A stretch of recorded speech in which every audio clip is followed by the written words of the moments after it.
Uma segunda atitude de José tem a ver com a história. A relação entre Deus e a história. Como é que José enxerga a relação entre Deus e a história? A atitude de José em relação a isso é que Deus age soberanamente na história. Deus é soberano. José entendeu que a sua história, ela não era um fato isolado. A história de José é uma história dentro de uma grande história. E ele sabia que por alguma razão ele estava no Egito. E ele sabia, e mais tarde ele veio a entender o porquê, mas ele sabia que aquilo tudo, de algum modo, cooperava para um bem maior que Deus estava fazendo através dele. José, ele confiou na soberania de Deus e aceitou a sua vontade. Ele acreditava seriamente que estava onde estava por obra de Deus. Ele tinha plena convicção daquilo que muitas vezes nós falamos da boca para fora, mas para José isso era um fato. Quando ele pensava assim, Deus sabe o que está fazendo. José acreditava nisso, Deus sabe o que ele está fazendo. E não importa as circunstâncias, não importa a forma como eu cheguei aqui, mas eu estou aqui. E se eu estou aqui, é porque Deus me trouxe aqui. E se Deus me trouxe aqui, alguma coisa Ele quer fazer comigo a partir daqui. Quero ler com vocês o capítulo 45, versículos de 1 a 8. Coloca para nós isso aí, por favor, André. 45. Então José, não se podendo conter diante de todos os que estavam com ele, bradou: fazei sair a todos da minha presença, e ninguém ficou com ele quando José se deu a conhecer a seus irmãos. E levantou a voz e chorou, em choro, de maneira que os egípcios o ouviam e também a casa de Faraó. E disse a seus irmãos: eu sou José, vive ainda meu pai? E seus irmãos não lhe puderam responder, porque ficaram atemorizados perante ele. Disse José a seus irmãos: agora chegai-vos a mim. E chegaram-se. Então disse: eu sou José, vosso irmão, a quem vendestes para o Egito. Agora, pois, não vos entristeçais, nem vos irriteis contra vós mesmos, por me haverdes vendido para aqui, porque para a conservação da vida Deus me enviou adiante de vós. Porque já houve 2 anos de fome na terra, e ainda restam 5 anos em que não haverá lavoura nem colheita. Deus me enviou adiante de vós para conservar a vossa sucessão na terra e para vos preservar a vida por um grande livramento. Assim, não fostes vós que me enviastes para cá, e sim Deus, que me pôs por pai de Faraó e senhor de toda a sua casa, e como governador em toda a terra do Egito. Era assim que José via a sua história. Ele diz: eu sei que vocês estão chateados porque vocês estão se sentindo com remorso, estão culpados porque vocês me venderam, e vocês estão com medo porque agora acham que eu vou me vingar de vocês, mas não tenham medo. Eu não sou pequeno, eu não sou medíocre, eu não vou me deixar dominar por essa sensação rasteira de vingança. Eu sei que vocês fizeram mal contra mim, mas o mal que vocês fizeram contra mim, Deus reverteu em bem. E Deus permitiu que vocês fizessem isso comigo para que eu pudesse vir para o Egito. Porque eu vindo para o Egito, eu poderia ter acesso ao Faraó. E tendo acesso ao Faraó, eu poderia me tornar quem eu me tornei hoje. Por isso eu sou grato a Deus por tudo que aconteceu na minha vida, inclusive pelo mal que vocês me fizeram. Deus é soberano na história. Eu estou aqui no Egito porque Deus quis, não foi porque vocês me venderam. Vocês foram instrumentos, mas não a razão para eu estar no Egito. Por isso, irmão, nós devemos confiar na soberania de Deus, mesmo que você não compreenda completamente o que está acontecendo. Deus está no controle de todas as coisas. Aceite as circunstâncias como parte do processo de algo maior que Deus está fazendo onde você está e que pode usar você para tal.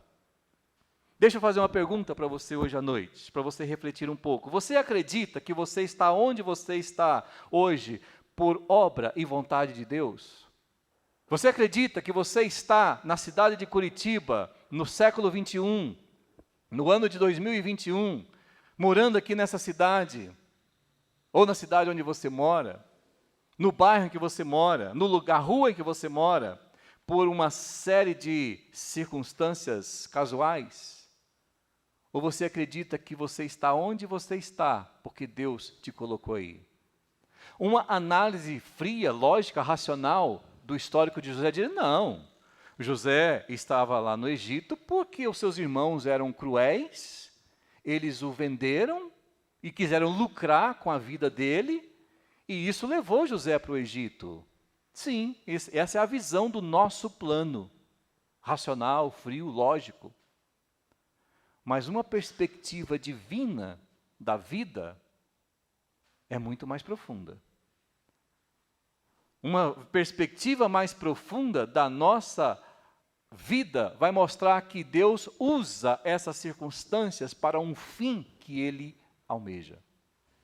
Você não acredita que Deus quer te usar no lugar onde você está para um propósito maior? Você está nessa cidade, neste bairro, nesta casa, nesta escola, nesta empresa, nesta igreja, por um propósito maior. E isso é muito importante, porque tem gente que está orando pela vontade de Deus, está esperando para fazer algo para Deus, está aguardando o lugar, o tempo, a hora, as circunstâncias certas para agir, porque não entenderam que o lugar em que está e o momento já foram preparados pelo Senhor. Não tem que esperar nada. Tem pessoas que estão dizendo: eu vou ser um cidadão melhor quando eu for mudar para uma cidade melhor. A cidade onde eu moro aqui é uma praga, o prefeito não presta, os vereadores são todos ladrões, o asfalto, não tem asfalto nas ruas, a cidade é um lixo. Então seja o cidadão exemplar naquela cidade e mude a situação. Mas quando eu for para uma cidade melhor, eu serei um melhor cidadão.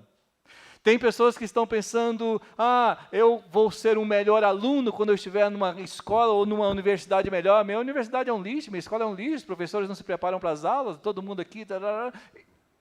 E quando eu for para uma escola melhor, eu serei um aluno melhor. Mentira. Quando eu for para uma empresa melhor, eu serei um funcionário mais dedicado, onde me valorizem, onde me reconheçam o meu valor. Então lá eu vou dar o melhor de mim, serei um melhor funcionário. Mentira. Eu serei um melhor vizinho numa outra rua, num outro bairro, porque esse bairro que eu moro, essa rua que eu moro, só tem gente ignorante, gente que não sabe viver, gente que joga lixo na rua, e lá eu vou ser um melhor vizinho. Não, não vai. Eu serei um crente mais fiel e ativo quando eu estiver numa igreja melhor, onde a igreja seja mais avivada, tenha mais dedicação, onde as pessoas sejam mais comprometidas. Lá eu serei um crente. Não vai. Se você pensa assim, então você está concordando com a tese de que é o lugar que faz a pessoa. Você está concordando que é o lugar que faz a pessoa, e não a pessoa que faz o lugar. Você está acreditando que é o lugar que determina quem você é. E o que você faz. E não que é você que faz o lugar onde você vive. Que é você que transforma, que é você que tem poder de mudar as coisas. Os alunos pobres das comunidades, das periferias, que estudaram nos colégios públicos, mas que levaram a sério os seus estudos e conseguiram entrar numa universidade e hoje estão formados e trabalham como médicos, como dentistas, como engenheiros, advogados, juízes. Eles são minorias, mas eles são a prova de que não é o meio que faz a pessoa. A sua escola é ruim, então seja o melhor aluno lá, daquela escola ruim.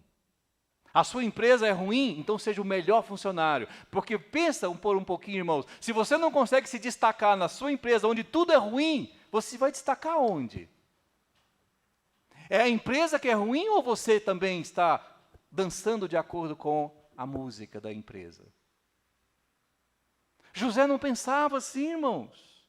José, ele queria fazer o melhor com aquilo que a vida lhe entregou. E ele não foi um grande governante porque um dia reconheceram o seu valor. Ele foi um grande governante porque ele soube ser um grande escravo. Porque ele soube ser um grande preso. E quando ele foi fiel nas pequenas coisas, Deus então confiou as grandes coisas para ele. Não é isso que a parábola diz? Que aquele que é fiel no pouco, será fiel no muito. Mas muitos de nós estamos esperando muito para poder desenvolver a nossa arte da fidelidade. Deus não trabalha assim. Quem faz o lugar é você. E se Deus colocou você nesse lugar, você deve ser o melhor possível.